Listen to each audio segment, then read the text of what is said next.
YouTube channel. My name is Ryana, aka Ryana King.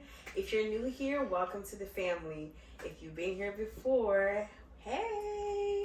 And thank you so much for tuning in to another episode. Today I have a very special guest.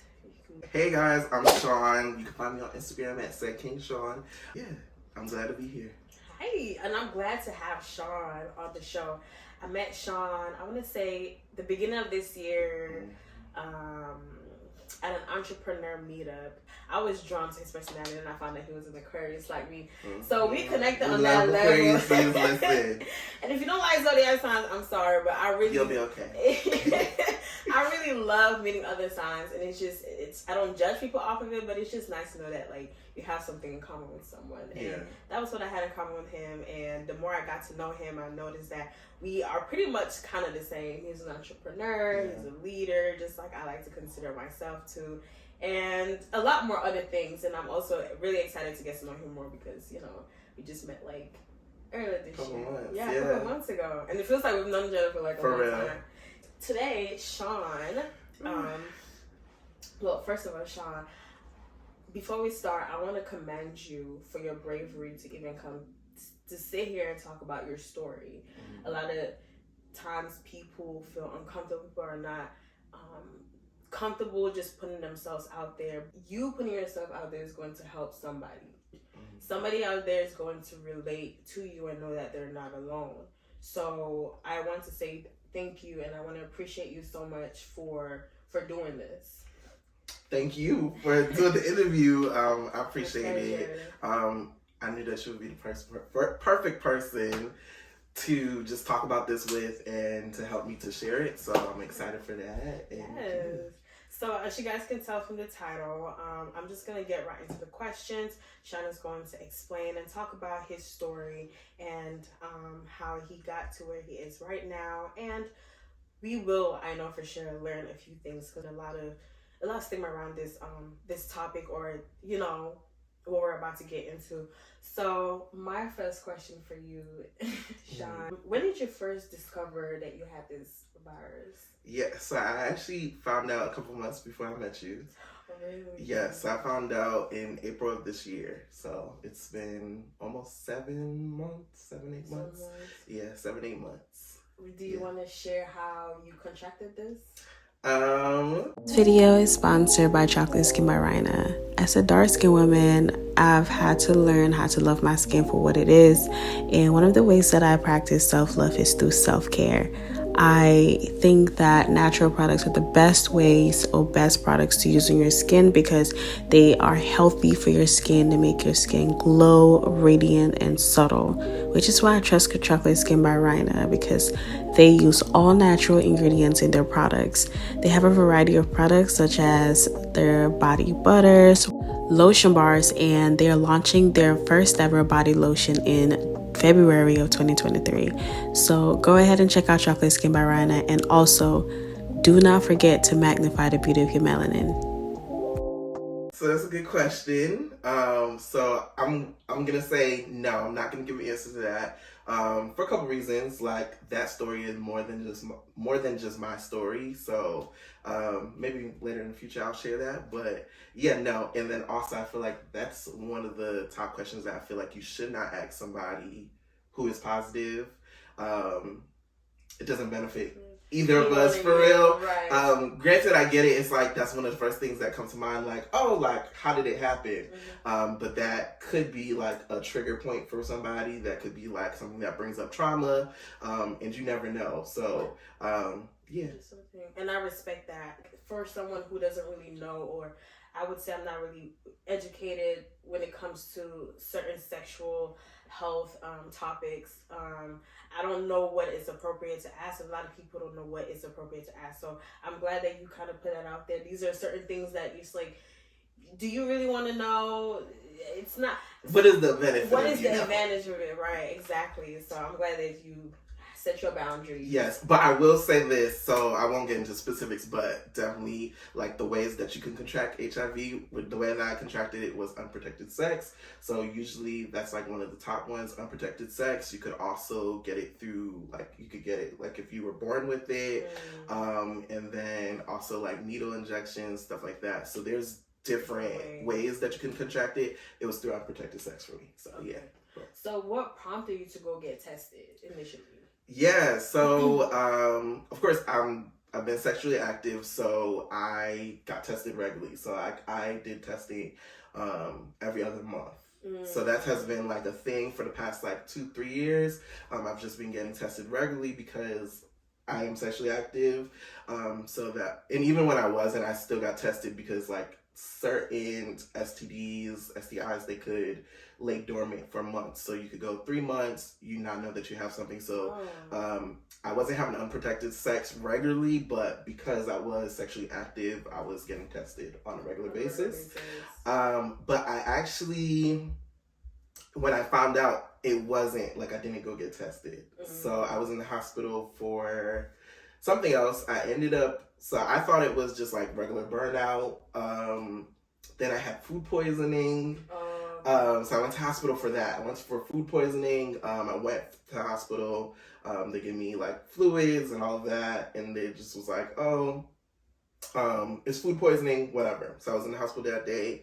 Went home because they wouldn't let me go to the bathroom. They was giving me all these fluids. So I hated that. So I was like, I gotta go. So I went home. It just got even worse. And it was to the point where like I couldn't even like walk. Like I was laying in bed and like I could not walk. Like if I got up to walk, it hurt. Even just laying in bed, my body was just like hurting. And so like, and then a whole bunch of other stuff was happening. So I went back to the hospital. Turns out I had this thing called rhabdo. It's a sickness that affects your body. It's really rare. And so pretty much it affects the muscles. It like deteriorates the muscles in your body. And most people get it from like overextending themselves, like working out. That's like the most common way. I wasn't working out, but so it was really rare. So I had that. So I was in the hospital for a week for that, and they were just giving me fluids for that. And then of course they did a whole bunch of tests because I was there for that.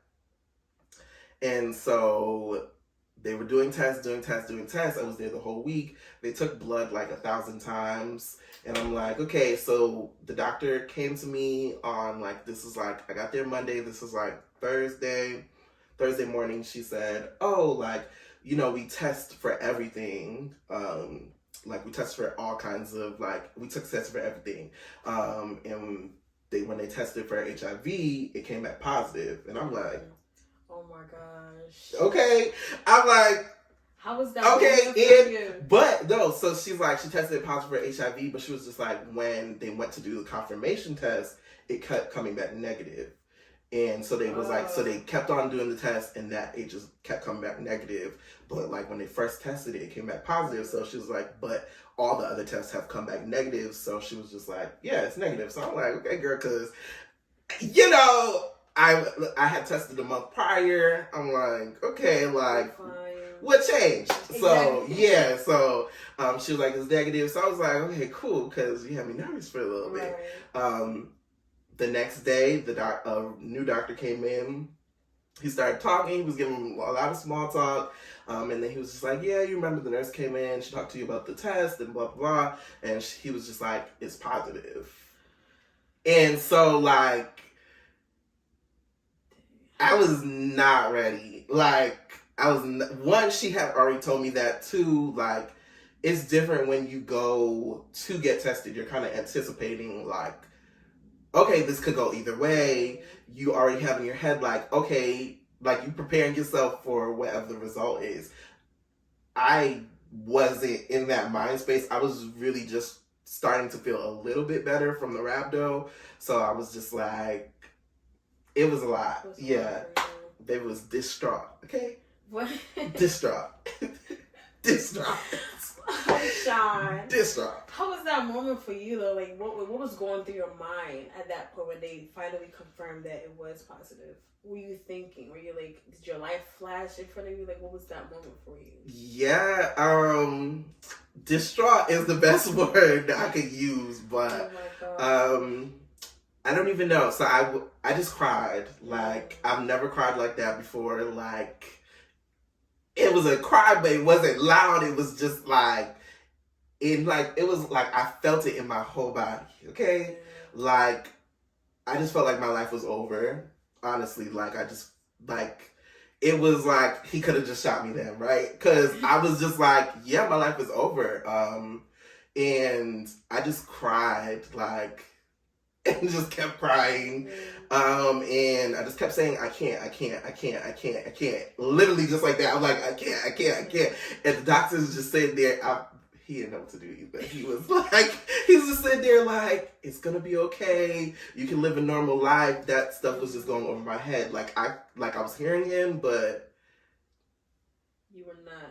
It's like it just went over your head. It's like you felt like that's it. Like life was over. Like how do you move past this? Yeah, because this also I would say is one of my biggest fears because yeah, that's always been something that I knew that could happen, and I've always been very adamant about making sure that wasn't going to be my story. Okay, you doing my regular testing. Listen, if you mentioned raw, it was like, nah, I'm good.